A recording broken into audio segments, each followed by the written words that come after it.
Welcome to another session for our preparation for exam AZ-204. I'm Ritwick. I'm working with 366 Pi as a developer, and I'll walk you through our sixth session of Azure AZ-204 examination. So in this session, we'll be doing implementation of user authentication and authorization.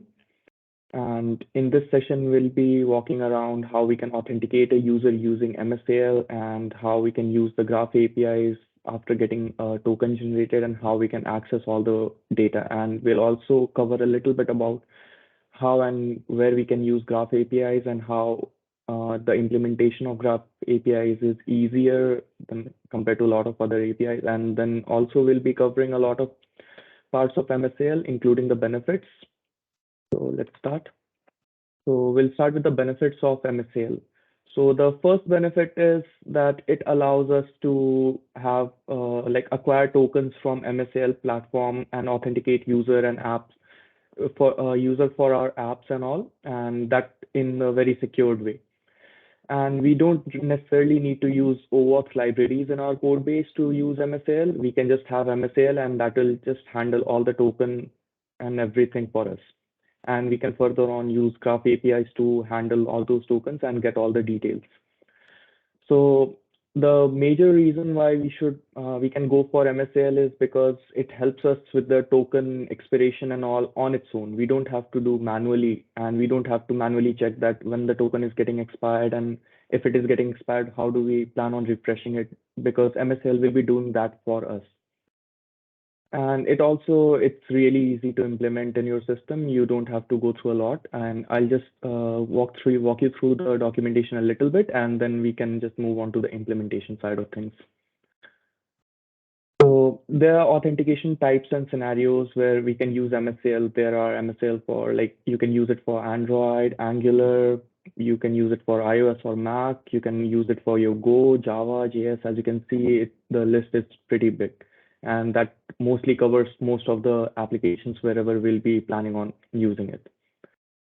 Today, we'll be using MSAL.NET for our demo, and I'll just walk you through the code base in a bit.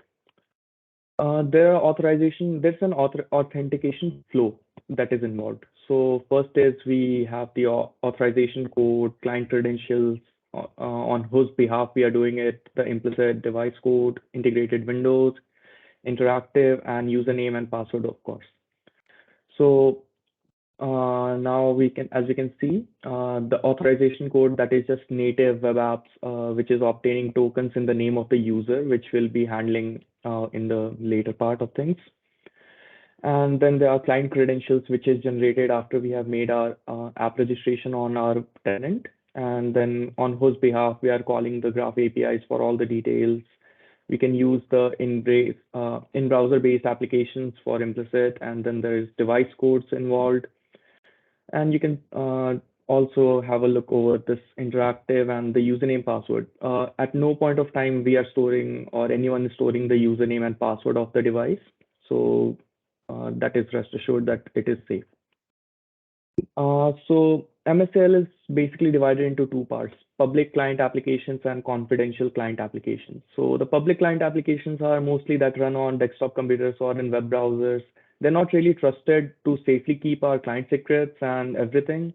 And the only access to the web APIs is on behalf of the user, where we generate tokens for a very short amount of time or whatever time we have mentioned, and then they can be used to get the further information. Another type of applications are confidential client applications, which are basically run on servers, and they have they are web apps and there are also daemon apps involved with that. They are considered too difficult to access, and for that reason, it is easier to keep our tokens and client secrets and application secrets in there easily. So daemon apps might be sounding new, so let me just explain that. So daemon apps are just the web applications that are provisioned to use the administrator user or do batch processes in a directory. So let's say if we have multiple applications and which all can use a single authentication. So we have a singular authentication where the batch is entirely processed in one go. So we can have one token generated for all the batch, and we can use that one token to have access to access information for the different apps in the same way. Moving on, there are modifiers which are common to both of the applications, which is with authority, with tenant ID, with client ID, which is basically we can just store it and we can use it to generate our tokens. And with redirect URI, we can have that with component, with debug login, callback, with logging, and with telemetry. So and then there are modifiers specific to confidential client applications, which are with certificates, with client secrets. So if certificate is something that we can set up in our app registration itself, and then we can have that. And then there are client secret that sets the secret. We can just use it to access our Azure Active Directory and access all the information that we're going to be using. Now I'll just walk you through a little bit around the Microsoft Graph API, which after we have generated the token using either one of these applications, and then we use the Graph APIs to access the information. So the Graph APIs can access almost all the elements inside the user IDs, wherever your user ID is connected to, or the authentication is provided to you. So there is one key feature in here that we really need to focus on is the scope. So whenever we are using a token, we have to provide a scope as well, like what we are trying to access.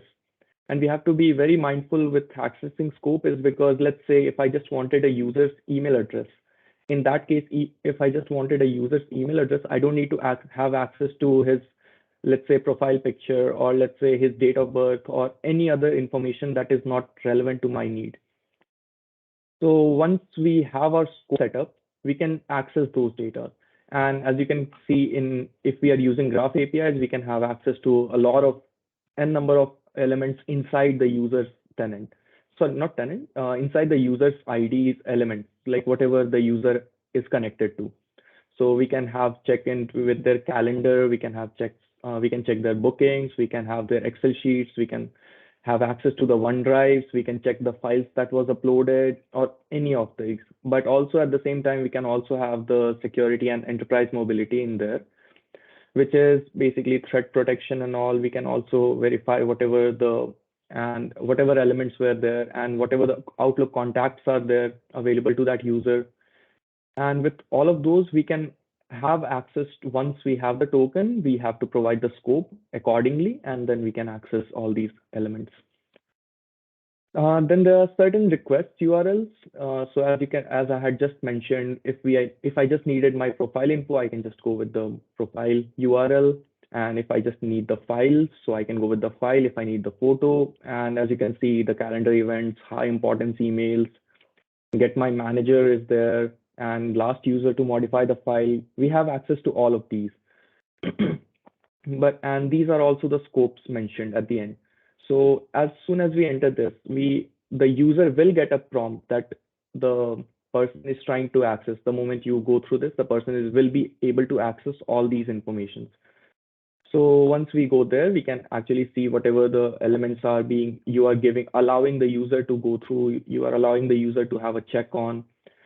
So now I'll just walk you through the code base once, and I'll show you how we can use all these. So as you can see, I have mentioned, okay, hold up. Before this, I'll just show you how you can register an application in your Azure directory. So let's say we log into our Azure documentary, then we can just go to Azure Active Directory, and this will be our landing page, and we can just go into our applications. And as you can see that I have registered this application. So let's say I use this app registration. I'll actually create a new one for this demo. So let's say I create a new app. So I'll just write AZ-204 application registration. So now I'm gonna allow this particular app to have only people who are in my tenant to access this. So, and then there is the multi-tenant, and then there is another multi-tenant where we can have the Microsoft and Skype and all access as well. And then there is also an option for personal Microsoft accounts only, where I have to provision those users prior to them getting an access. So right now I'm going with the accounts in this organization directory only, because anyone who has access to 366 Pi Technologies tenant and whose server is added, they can access this application.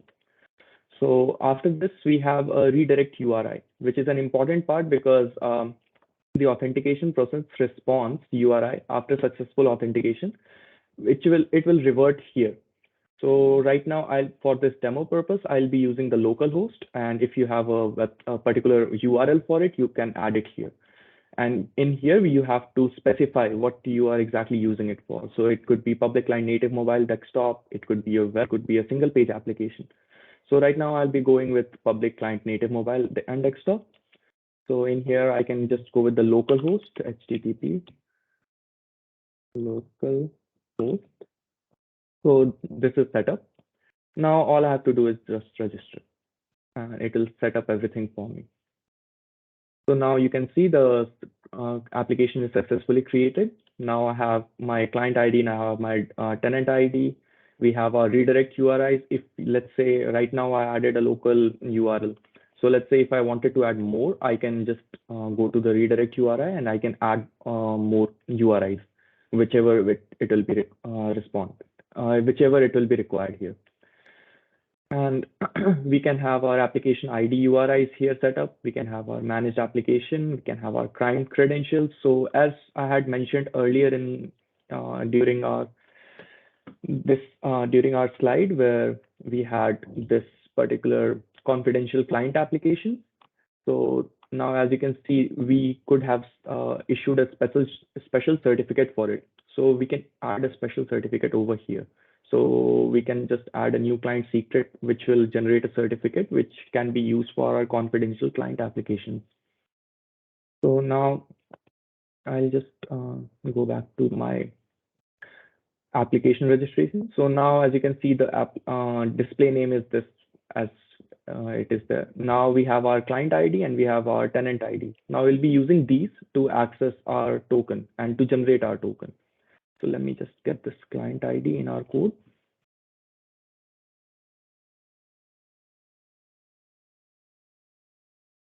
And we'll add our tenant ID. So there are a few things that I would like to mention before this. So let's say I'm here right now. Let's say I want to create a new, how do we create this particular where I landed? I mean, this is a code base, as you can see, but how we here? Let's have a look over that. So let's say I create a directory, MD, whatever name, let's say Azure application. Now we'll just go into that Azure application.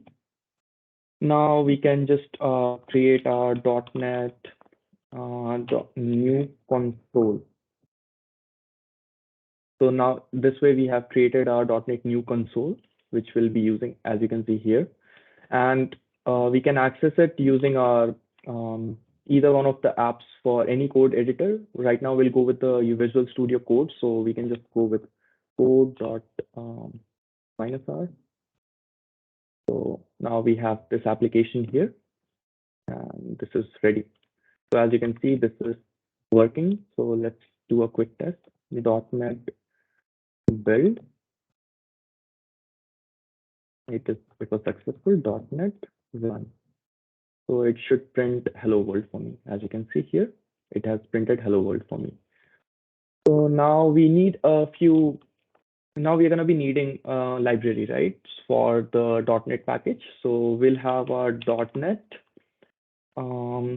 Microsoft .NET install package .NET add package Microsoft identity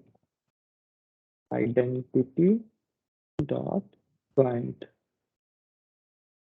As long as I'm correct with the spellings, it will always install with here. Or we can install it here, or we can always just go to extensions and search for whatever we want to add to our project. we can add it here as well. I prefer doing it using the command prompt because it is just I find it easier. You can just go with either approach. It's up to you, completely up to you. Now we can, in our program.cs, we can go with using Microsoft.identity, which the package that we just added, and we add our client to it, and this is done. Now we'll just add a little bit of threading to it. User system.threading.task, so that we can have async calls later on. Then we'll have our yeah. Then we can just move forward with, as you can see in the other. This is also an easier way to open command prompt. If you want to open command prompt in any specific place, you can just go to the URL and add that. So now we come back to here, and as you can see, now we have just created a class here, and we have added our client ID, tenant ID, and we have created our main function, which is basically where all the main functions happen, and which is where all our basic elements will happen. So now we can move forward with ensuring that we have the right tenant ID and the client ID, because without this, we have no way of knowing which particular file is this we are gonna be trying to access. So now we are here. So inside main, what we do is we have a variable application, and we public client application builder, where we create using our client ID. In authority, we add our Azure cloud instance, because this is all based on Azure, and then we push the tenant ID here. And as you can remember, we added our local host HTTP. So that comes in here. Whatever redirect URI you have, you can add it here, and then we go with build. So, and after that, we for our scope right now, we are just going with user.read, where all the information about the user will be here. And then in our result, after this, we'll just push this, and we'll enter our scope, whatever we have entered, and we can just execute it. And in the as a result, we'll just try to access our access token. So let's see if we are able to generate our access token using this. So for this, we can just go with .NET build. Okay, it was successful. So .NET run. This will take me to the most recent browser that I have used, and it will just take me to the login page. So now I go with my ID. As you can see, the permission is requested. So the permission is the app would like to sign you in and read your profile, maintain access to data you have given it access to. So it is clearly mentioning that it will sign me in and read my profile. So as if you can remember, we had talked about whatever information we are requesting from the user, they will get a prompt, and this is where they get the prompt of whatever information we are trying to access. So let's say if we are trying to access my Outlook, it will prompt me here. So whenever someone is requesting for permissions requested, we actually need to go through this. This is just a handy thing to know and have. Now, as soon as we accept it, it says that authentication is complete. We can return to our application and feel free to close the browser. And you can remember that we were trying to have our token generated. So as you can see, this token is now generated for us. So now we can use this token to access most of our data. So basically, we added our scope as user.read. So it went through our profile and read all the information. So now with this token, we can access all those data. So, but like, how do we access? So this is where the Microsoft Graph API comes into play. And this is where we'll be able to see however we can use the tokens. So for accessing Microsoft Graph API, I have added a library to it, which is our plural.http. So this is just a library which helps us make our HTTP calls. It is nothing big. There are two types of plural we can add. So it is the plural altogether or just plural HTTP. So that just depends on the use case. So if we add plural, it will add all the libraries to our app, which can make it heavier if we don't need it, then there is no point. Right now, I know that I'm only going to be needing it for my HTTP request. So I just ensure that I only add the HTTP one. We can add the HTTP this using the same .NET add package plural dot HTTP. So it just adds the plural.htp. It has installed. So now what we'll do is we'll create a request. So we'll use we can just use our Graph API that we had seen in the PPT. I'll show you also how we can, where we can have access to all these information or whatever URL we are going to be needing. So we can have graph microsoft.com version 1.me, which is basically my own. And then we'll send it with our access token that we had just generated, which was inside results. And we'll just console log the JSON. Let's see how this goes. So now we'll again do a .NET build and then .NET. And it is taking me back to the same login page.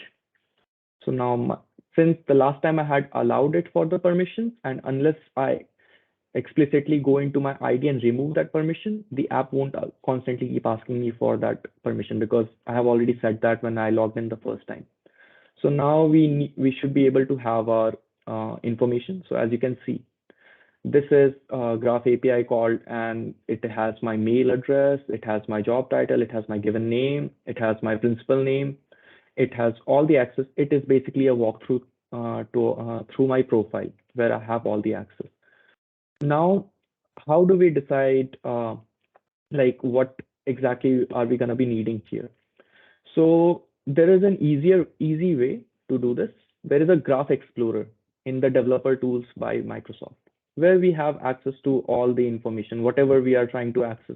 We can just have a look at this and whatever URL we are going to be needing. So it will create a token in the backend for me, and it will show me whatever information I can get from them. So let's say I run this query. It shows that this is the same one, by the way, that we had just tried accessing. It is the me.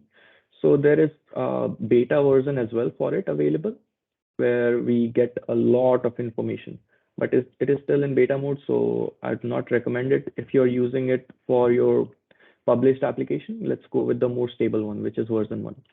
So with this, it is a walkthrough through my profile. Now there are ways we can just access our photo. So as you can see, the moment I click that, it just ran that query for me, and it has responded me with my image. And that is the only item which is coming back in as my response. So let's say someone. All right. So now let's just try to have this value in my code base and see if we can have anything in our response, which will be there, of course. So now we just do the .NET build again, and now we'll run this application. So it will take me back to the sign in page. I'll just have to sign in. And since it is an image, well, clearly we'll have a result like this. But I mean, that is something we can handle in our code base, and it won't be printing an image in console, obviously. So this is one way to go with it. And we have our multiple tenants, and we can have our multiple values, whatever we need. We can just keep on exploring the graph here, and we can just use whatever we require. So right now, since I'm logged in with my ID, it is generating a token in my name. It is trying to access the same URLs using my token generated under my name. So this is a very easy way to access all the information, whatever we require. We can have access to our applications. We can do the batching as we had seen in the client applications, where we could have stored, and we can have identity and access. So this is just a basic level idea of how we can be implementing our Graph APIs in our applications, and we can have all the information, whatever is required. There is also a documentation available for our Graph on the Microsoft Docs, which you can always access and have a look at. For our purposes, I have just went through the basic one, for just the demo where we are trying to access a few values, and we should be able to see that. It shouldn't be that difficult. I mean, setting this up, as you could have clearly seen, that setting this up was really easy. I just had to install one identity package and one Flurl, and my application was ready to go. And I just had to do one small step registration, and my app was registered as well, and I had access to all this information. So this is just one of the many ways we can just use any or all of the information with whichever we require. And right now, I just made another call and went back to this one. So, and let's see if I'm missing anything. So let's just have a look at this one last time. So this is where we see all the URLs which we can use and whatever we are using, and yeah, and we can just use those in our request with our OAuth bearer token. And as you could have seen that I had clearly mentioned at the beginning that we don't need to explicitly install any OAuth libraries or any specific code to it. And as you can see, we are still using OAuth without having to add any extra libraries. So that just comes in handy because now I can just focus on building other features of application without having to go through how I'm going to be authenticating my users. And that is all being done by the Microsoft itself, the MSAL library. You can go through MSAL library that has a lot of information which we can use and which we can go through. Then there is graph APIs on how we are going to be using those information later on. Yeah, so that's about it. Any questions?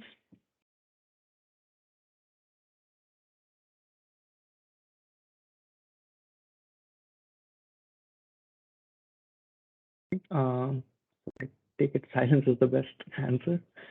All right. Thank you all. Thank you all for joining this session.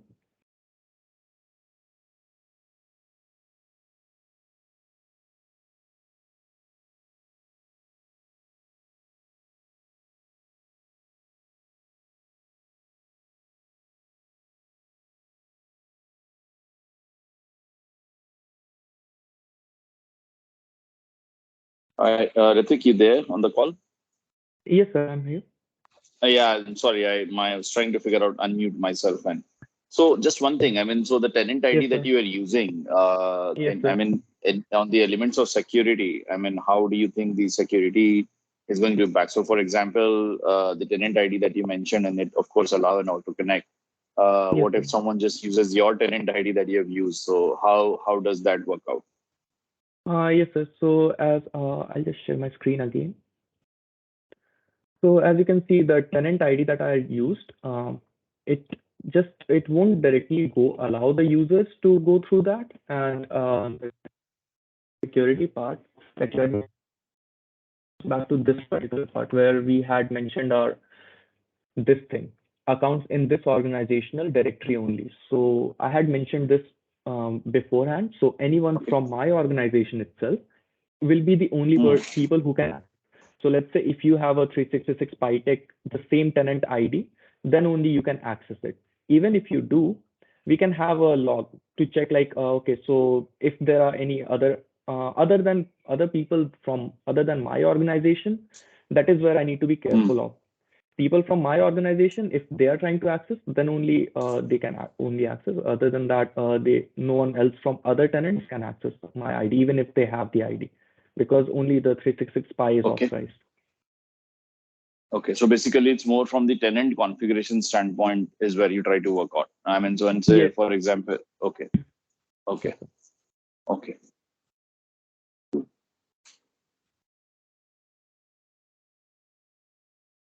Any other questions? I'm good. Thank you. Thanks. It was a great session for me. Thank you very much. Thank you, sir. All right, guys.